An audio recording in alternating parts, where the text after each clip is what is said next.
Bali, meron na tayong 4 na LeBron James, no? Iba-ibang card. Isang PSA graded 9.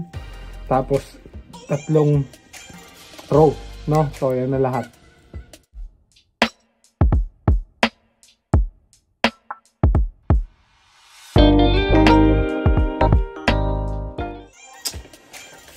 Yon, so magandang gabi sa inyo. Masalimuot na mundo ng game cards. At tayo nagbabalik, no, sa isa na namang unboxing ng as usual. Hindi na naman natin alam kung ano yung dumating. Ito, may dalawang dumating sa atin, no. So buksan natin. Ay hindi, ito meron pala siyang ano, ngayon ko lang nakita. Meron siyang ID, purchase ID. So kanina kasi chinek ko dun sa platform kung ano yung nabili ko, no, sa marketplace, kung ano yung posibleng parating, kasi hindi ko nga alam, hindi ko siya inaasahan. Pero ngayon ko lang nakita, meron pala siyang ID. Ayan, siguro kung mati-check ko, alam ko na. Pero ito, hindi ko talaga alam. So yun nga, araw ng Martes ngayon at nangangatin na naman ang ating kamay na magbukas ng kung ano-anong mga bagay. Pero ito, ano to, raw to, sigurado ako, kasi hindi siya mahaba eh. So yun, flex ko lang sa inyo tong bagong edition natin, no. Yan, the PSA 9 1996 Skybox Premium Tatay Kobe Evoque. So ito nga yung pinakabago nating slabs, no. Yun yan, tagal dumating ni Luka eh, no. Meron tayong parating na Luka eh. Tapos ito, yan, meron tayong parating na Luka. So abangan nyo lang, no, mag-upload ako. So yun, shoutouts lang sa 324 subscribers ko, no, malulupit kayo. So yun nga, no, napapanood nyo to, no, sana i-subscribe nyo na rin ako para mas marami pa tayong mapag-usapan, no, kasi mahaba pa yung journey natin sa card collecting, no. So dyan lang kayo at marami pa tayong bubuksan na kung ano-anong anik-anik na sobre na yan. Ayan. So ito nga, meron tayo available, no. So ako ang kinukulit ko kasi ngayon is ano, syempre ito dirt. Yan, hindi mawawala si dirt. Marami ako rookie cards si dirt. Yan. So yun, simulan na natin, no, dito sa isang to. Galing siya ng Yahoo auction. Ayan, may nakalagay naman pala, hindi ko lang napansin. Well anyway, sungan natin siya. Ayan na, lumabas agad. Nilagyan pa niya ng karton, hindi niya pala ipapapinta. Yun, no. Ang tagal na nga na ito, no. Ano na to eh, 1 linggo parehas dito eh. So yun, no, kailangan na natin bumili ulit ng ano, magnetic case, kasi ubos na nga yung magnetic case natin. Ayan, no, pinagma-magnetic case ko na lahat yan eh. Yan. So mga nasa 14 na yata yun ang magnetic case na yan. Tapos marami pa tayo dito. So ito nga, may dumating tayo, Rock the Ring. Silipin natin, no. Ito ay galing sa makapal din to eh, no. Kaparehas nga siya nito. Yan, Panini Recon, Rock the Ring, Paolo Banchero, no. Mga putyo natin na RC ni Paolo Banchero, no. Yan, tignan nyo ang kapal niya, no. Ganyan kakapal yung sa Panini Recon eh. Kaya natutuwa ako dito sa Panini Recon eh. Saka yung base niya, tignan nyo, ang ganda, kumikintab-kintab. So nagagandahan ako sa layout ng design niya, no. So yun, ito nga dumating natin, Rock the Ring, LeBron James, number 1, 2022-23. So magkasabay sila nito. O parehas sila nito. So parehas sila ng design eh. So yun nga, ang ating panibagong edition, no, sa ating LeBron collection, no. Siyempre, flex ko lang sa inyo yung LeBron collection natin as of now. Actually, may parating tayo LeBron rookie. Okay, may papayta sa inyo. Unang ano nga yan, no, unang LeBron James na ano, na rookie card. Nakahanap na ako sa wakas ng ano, true rookie card ni LeBron, kasi yung phenomenal beginning nga, di ba, yun lang yung nakikita ko palagi.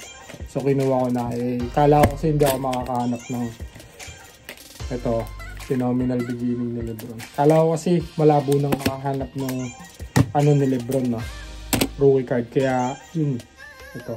So yun nga, ito nga, as of now meron na tayong dalawang LeBron. Ito, championship year to, finals MVP 2020 Panini. Yan, hindi siya numbered. At meron tayo nito. Ito gusto ko kasi ang ganda eh. Tapos meron pa tayo ditong isang LeBron, no. Ito. So yan, as of now, meron na tayong 3. Bali, 4 na siya. Parating na yung true rookie card ni Lebron. So, ipeflex natin yun, syempre. Papakita ko rin sa inyo yun sa mga masugid nating taga-subscriber dyan, no, na natutuwa naman ako sa inyo. Panood kayo ng nood, diba? Papasayahin ko lang kayo ng papasayahin. Ito pa pala. Yan, bali, meron na tayong 4 na Lebron James, no? Iba-ibang card. Isang PSA graded 9. Tapos, 3 row, no? So, yan na lahat. So, yun. Move on to the next part, no? Yan. So, box. Ay, napunit ko yata.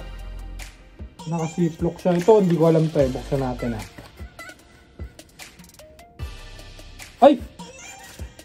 Michael Jordan! Ito na nga siya. So, ito, pag-usapan natin to. Marami to. Nabili ko lang ng putyo-putyo. Ito. Natuwa ako kasi dito. Kasi ang dami niya. So, parang 6 pieces yata to. Wait lang, pag nagbilid natin to. Papakita ko sa inyo na malapitan. No?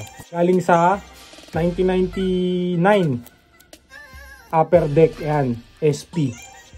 Kasi gusto ko magkaroon ng Michael Jordan. No? Kasi may bago nga tayong parating na Michael Jordan. Abangan nyo rin yun. Lahat yun iba-vlog ko. So, pag-usapan natin to. Yan. Meron tayong SP Authentic Michael Jordan 1998-1999. Ito number 1 to. Kasi alam ko parang collection to. Yan, number 1. Meron tayong number 1 yan. Boom! Number 3 naman to. And yung ating next ay number 4. Yan, sakto sa sapatos. Jordan number 4. So lahat nga to nasa isang deck lang, no? Isang collection yata. Inano ko na siya. Kinuha ko na siya. Sabay-sabay na. Boom! Number 6. So, ito yung number 6. Yan. Anong masasabi nyo dyan sa mga ano? And then, another one. Michael Jordan. Number 8. Boom! Dapat to naka Jordan 8, no? 6 rings. Kaso hindi nga. So, hindi siya nakatapat talaga sa sapatos. And then, last but not the least. Number 9. Bingo! Ayun o, naka-Jordan 11 naman siya rito. So yun. Ito nga yung mga dumating sa atin ngayon. Nanggigigil na naman ako. Nakakalimutan ko ng first love kong si Dirk. Kasi nakikita ko to. Yun, so relatisin natin, no. Hindi ko alam kung paano yung centering nito, no. Kayo na lang yung humusga. Yung corners niya, okay siya. Okay siya sa akin, pati edges. Malinis din yung surface. So, medyo natuwa naman ako dito, no. Nabili ko lang siya ng 300 yen isa. So, bali 1,500 yen. Pinalat sale ko na 5. So, anong masasabi nyo dyan? So, para sa akin, ako panalo. Ako, lahat ng binili ko para sa akin, lagi akong panalo eh. Kasi gusto ko sila, no. Yun naman ang importante sa sa hobby, no. Siyempre, gusto mo. Hindi ka naman bibili ng hindi mo gusto eh, di ba? Kagaya nito, yan, no. Look up. So, yun, marami na tayong parating ngayon. May 2 tayong lukang parating. Tapos, meron tayong isang Michael Jordan na super rare. Papakita ko sa inyo yun. Mabibilib kayo dun. Pag di kayo nabilib dun, dinaya. So, tapos meron tayong Kobe nga, no. Gusto ko i-collect ngayon, no. Kaya lang, one at a time lang. Mahina yung malaban. So, yan, no. Konting recap lang tayo. Asan na yung Asan na yung Lebron? Ano punta si Lebron? Yun, nagtampo. Ayun. So, yun, no. Recap lang. Ito ang dumating sa atin ngayon at ang laman ng ating video, no. Rock the Rim. Panini Recon. LeBron James. And then, syempre, another great. Yan, one of the greats. The greatest of all time nga. Sinasabi nila, the GOAT. Yan. So, yun lang. Hanggang sa muli. Magandang gabi ulit. Mundo ng card game. Hanggang dito na lang. Nagmamahal. Michael Jordan. Peace out! Brrr!